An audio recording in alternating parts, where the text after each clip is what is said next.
Hi guys, Jim Reese with Classic Performance Products, here with engineer Danny Nix. We're pretty excited to kind of review and go over some of our newest offerings in our fuel tanks, fuel lines, fittings, fuel pumps. I don't know what else you see here, Danny. We have an awful lot of fuel related products. Got gas caps, got gas doors, hoses, like as you just mentioned, some of the different mounting configurations. We more or less tried to show about everything in every scenario. We're looking at aluminum fuel tanks. These are 1/8" thick aluminum, so pretty heavy gauge on the body of the tank itself, but 3/16 mounting flanges, which are really big, very strong. So the hold, what is this? Looks like a large tank. So this is larger capacity than, say, an original tank? So yes, these are going to be larger capacity for, I believe, in every application. I don't think there's anything we make smaller. They go up to 26 gallons, 29 gallons, up to 29 gallons in the biggest applications. 29 gallons is a lot. That's a lot of fuel. That's an all-day drive for sure. And this one, I believe, this is a 21 in front of us. It looks like about 21. Let me see. Let's measure it. No, it looks about 21. So yeah, 21. So this is kind of an average tank then, I would say.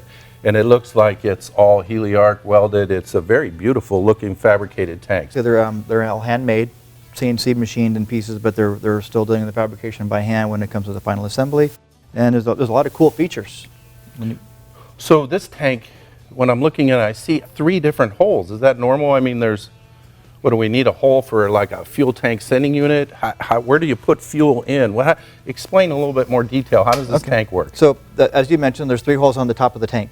The hole nearest here with the double bolt pattern, 5 and 6 bolt, that's your sending unit for the fuel level. It's like that's so you don't run out of fuel. Yeah, keeps you from running out of fuel. So you have the 5 and 6 lug universal. It's more or less across the industry as a universal sending unit. It'll bolt into this. And it'll work with different gauges, like aftermarket gauges, original gauges, that sort of stuff? There's so many different sending units available. There's a selection for just about everything. So we covered everything original from all the earlier Fords. So it sounds like this tank will kind of handle it no matter what you got. Yep, so the sending unit, exactly, and that's the first hole number 1. All right, great. Moving to the other edge of the tank over here, you'll see this other hole 6 bolt pattern, and that's for the fuel filler, because you got to put fuel in the tank. So we have different filler configurations here. We have the setup. This will take a hose connection, and this is the gas cap directly onto the tank. The tank itself is the same tank, but we can change out how you want to fill it in case you're unsure as you're building. Oh, I get it. So that's kind of neat. So actually the same tank, you have a variety of options without actually changing out the tank. So I'm guessing this is something that you would use a little trap door, and this is something that would probably be mounted flush to the surface of, say, your bed, if this is a bed mount tank? Yeah, exactly. And this particular tank is a truck tank, so it's designed to just cap right into the bed floor. Or trap doors, which are in the center of the table over here, and a variety of finishes. That's pretty slick. So what is this extra groove in there? So does it come with a cork gasket, or do I see an O-ring? So yes, there's an O-ring. There's an O-ring groove here. O-rings are included with the fuel tank themselves, so a little hard to pick up. They're going to fit in the groove, which makes a really good seal. They're all fuel-safe O-rings. Really clean installation when it's done. It's not going to leak. Not going to give you any kind of problems. And the actual components themselves are designed to be somewhat universal, so they also include a cork gasket in the event you're going to custom install this on some other gas tank. Then that explains 2 holes. Right. But we have 3. So the 3rd hole is designed for the fuel pump to go in the tank. We have what we refer to as our fuel pump chassis. It's just a standard fuel pump chassis that takes a standard style fuel pump that goes in the tank. You cut this to length, the hoses are long. Set it up based on the tank that you put in. Based on the depth, okay. And your pump, because it's a combination of the pump. So this looks more like a modern type fuel pump. So this is good for EFI, or? Right, so we can run this in about anything you can imagine. Honestly, with the pump in the tank, we have regulators to adjust the pressure.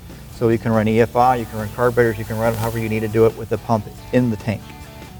And there's a 4th hole. On the back side, there's also a 3/8 pipe thread where you can run an external fuel pump. So it's actually going to accommodate external, internal, either type of the fill system you want, any type of gauge setup. It sounds like it's a well thought out product that can kind of adjust itself to any car builder's need. That was the plan, is to make something that works every time. And a lot of people change their mind midway through when they're building their project. They have one filler in mind, and then they get a really cool gas cap and they want to put it in the bed. The whole thing's thought through end to end. What's this cute little thing? This little piece over here, this is basically an adapter that you could put into an existing fuel tank if you wanted to add fuel injection. Maybe you bought our tank years ago and you didn't have the fuel injection set up on it, but you want to do that now. You can just cut a small hole in the tank and install it with the two little threaded plates that go underneath, and that mounts the standard fuel pump chassis. So it kind of lets you save that investment you made years ago, even though now maybe you're putting an LS motor, an aftermarket throttle body EFI, or some sort of upgrade that now wants a pump chassis like this, but your existing tank doesn't accommodate it. So theoretically, we could just add this to an old tank and we'd have the same modern capabilities as this tank. Exactly what this is. It even has, mentioning adapting to an older tank, this really thick closed cell foam gasket that's in here. This will conform over the ribs of the tank if you needed to. So you could put this in just about anything. That foam will crush all the way down paper thin when it's fully tight, but if you had ribs, it'll stay tight and seal across. So it doesn't have to be a fabricated tank like this with a flat surface. It can be a stamped steel tank. It has a little bit of ribs or something in it. It's going to accommodate that. Exactly. It sounds like somebody engineered that with multiple purposes in mind. I wonder who that was. They did, yeah. Okay. I wonder who. All right, nice. Okay. And then let's just pretend that you were running an external fuel pump. Okay. You're not going to run this fuel pump chassis, which has got a supply, return, and a vent. You're going to say, where's my vent fitting? Where's my vent fitting? The tanks also include a block-off plate that has the vent fitting. So no fuel pump, you get a vent and an external. So if I have a carbureted application, this tank will still work for me because I can just simply run that fuel line down there. I can fill this third hole that I wouldn't normally need if I wasn't running this pump, and just add the vent. Yep, so it's all set, ready to go. Mechanical fuel pump on the motor. So do you take credit for thinking that through as well? I don't want to take credit for any of this, just know that it works well. Now, when you buy a system like this, is this like I have to order this piece? I mean, all these items we're talking about, are they all sold separately, or what's actually included with the system when you buy it? So there's complete kits you can buy. We actually sell complete conversion kits if you want to put fuel injection, LS motor, late model stuff in your vehicle. As a whole kit, we got everything that you're going to need all the way down to the fuel tank, and you can buy the fuel tank as a kit, configured the way you need it with the right size fuel pump, or you can buy pieces individually if that's what you want to do. If you just want to add fuel injection to an existing tank, you can buy just these components that you need. I see the front of this table is littered with a whole lot of other stuff, hoses and fittings, and tell me a little bit about this other stuff we have here. All fuel stuff that you see here is all fuel related. Stainless steel hoses, that's one option. These have an assembled hose end where you got to cut the hose on the stainless steel and then assemble it probably in a vise somewhere on the bench with some wrenches. Works well, all high pressure safe for your fuel injection setup. And then next to that we have some bulkhead fittings with some clamps that you can put on the frame if you want to make connections that way. It's a nice way to make a connection and mount the connection so it's not bouncing around into the car. Primarily on the own stuff that we build here when we're R&Ding a new vehicle or a new product on a vehicle. We're going to use push lock hoses, which is just this rubber hose that's still good for in the neighborhood of 300 PSI. Very strong, very safe. These you can assemble on the car as you're going. It's super easy to just run the line down the car. When you get to the end, you pick out which hose end is the right for that situation, whether you need an angle or straight through, and you can connect these under the hood, under the car, under the fender, wherever you're working at. The push locks are super easy. Hands down, the easiest way to go. If you were going to ask me for my personal advice, I would do this. I assume it's just like it says, push lock. You're essentially just pushing the hose in, the fitting into the hose, and it's locked in place? Yes, exactly. It locks on. There's no external clamps.